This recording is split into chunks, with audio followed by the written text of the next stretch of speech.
Hello everyone, welcome back. Today, we're talking about something that affects millions of Americans, Social Security, and specifically, how it could change under President Trump. A lot of you have been wondering about what this new term could mean for Social Security benefits and whether we're likely to see any big changes, good or bad. Will benefits get cut, or could there be some new protections? And what about the rumors about retirement age? Today, we're going to go through all the details so you can stay informed about what's happening. Now, President Trump has made it clear that he doesn't want to cut Social Security or Medicare. He said multiple times, "I won't cut a penny from Social Security or Medicare," and he's promised not to raise the retirement age either. That's great news for people who rely on these benefits. But here's where things get a bit complicated. While Trump has made these promises, he hasn't laid out a detailed plan for how he would keep Social Security financially stable. Social Security is facing some major financial challenges, and many experts are worried that his current plans, especially around taxes, might actually make things worse in the long run. Here's the main issue: Social Security is expected to run into a financial shortfall. Right now, the Social Security trust funds are set to run out by 2035, according to the latest reports from Social Security trustees. If that happens, payroll taxes and other income would only cover about 83% of the benefits people are owed, which could lead to a 22% reduction in monthly benefits unless Congress steps in with a solution. And Trump's tax proposals could speed up that timeline. If his plans go through, experts say Social Security could run out of money by 2031, which is 4 years earlier than expected. That's mostly because Trump has proposed several big tax breaks that would drain money from Social Security's trust funds. One of Trump's biggest tax proposals is eliminating federal income taxes on Social Security benefits. This idea sounds great at first. After all, no one likes paying taxes, right? But here's the thing. This tax break would cost Social Security about $950 billion over the next decade.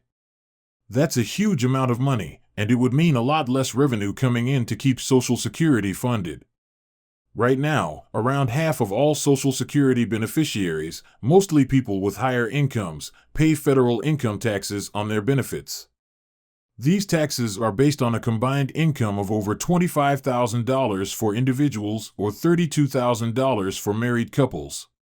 Under Trump's plan, people in the middle income range, earning roughly between $63,000 and $206,000, would see the biggest benefit from the tax cut, while people with lower incomes might not see much difference at all. And if the trust funds run out of money, these lower-income recipients would feel the impact of benefit cuts the hardest, since they wouldn't qualify for the initial tax break in the first place. Trump has also suggested cutting federal income and payroll taxes on tips and overtime pay, though he hasn't provided a lot of details on how this would work. The idea here is to help working people keep more of their earnings. But, again, it could create an even larger funding gap for Social Security, costing the program around $900 billion over the next 10 years. Another part of Trump's plan is to rely on tariffs, taxes on goods that are imported into the United States, to make up for some of the lost revenue. This approach has some pros and cons.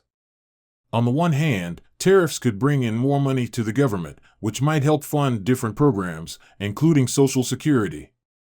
But on the other hand, tariffs tend to make goods more expensive for consumers. That means you and I would probably end up paying a bit more for everyday items. So while tariffs might help with revenue, they could also increase costs for everyone, and that's something to keep in mind. But it doesn't stop there. Trump has also talked about changes to immigration policy, which could have an impact on Social Security's funding. Right now, unauthorized immigrants who pay into Social Security through payroll taxes they may never claim benefits on are actually helping to support the program. If immigration restrictions tighten, as Trump has promised, Social Security could lose some of that revenue as well. According to the Committee for a Responsible Federal Budget, these tariffs and immigration changes could drain another $400 billion from Social Security's funding over the next decade. All of this adds up to a real question mark over how Social Security will be funded moving forward. Many advocates for Social Security have raised concerns that without serious reform, we could see even bigger cuts in benefits down the line.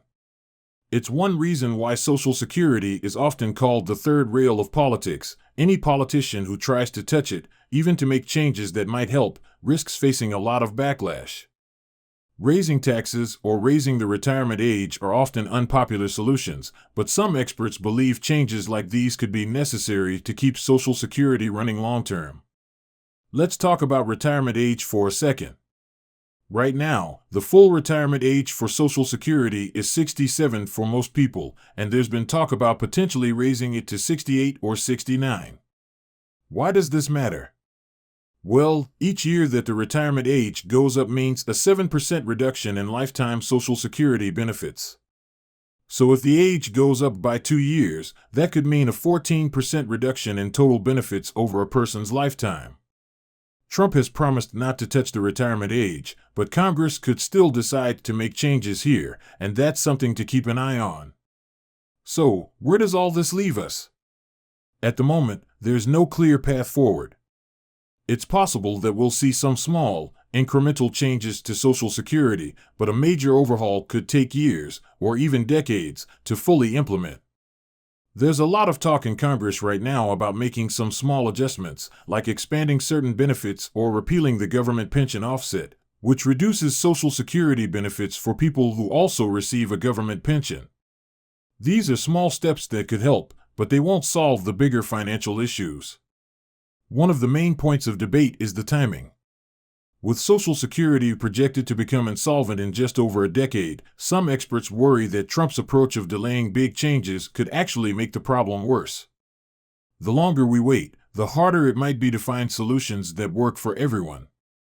And while cutting waste and making the program more efficient could help, experts say these steps alone won't be enough to fully fund Social Security in the years to come. So what should you expect?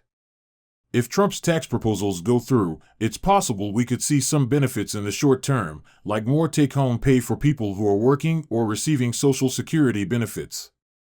But in the long term, the program might face an even bigger financial gap, which could mean cuts in benefits unless Congress steps in with more funding solutions. And if retirement age adjustments are on the table, it's something we'll all need to watch closely because it would affect a lot of people. As always, I'll be here to keep you updated. There's a lot going on with Social Security right now, and these changes could impact all of us, whether we're currently receiving benefits or planning for retirement down the line. I know a lot of you depend on Social Security, and I want to make sure you have all the information you need to make the best decisions for your future. So, if you haven't already, please consider subscribing and hitting the notification bell to stay in the loop. And if you found this video helpful, give it a thumbs up. Your support really helps get this information out to more people. Thanks for tuning in, and remember, you're not alone in this. We're all in this together, and I'll be here to update you as soon as more information comes in. Let me know your thoughts in the comments below, and I'll see you in the next one. Take care.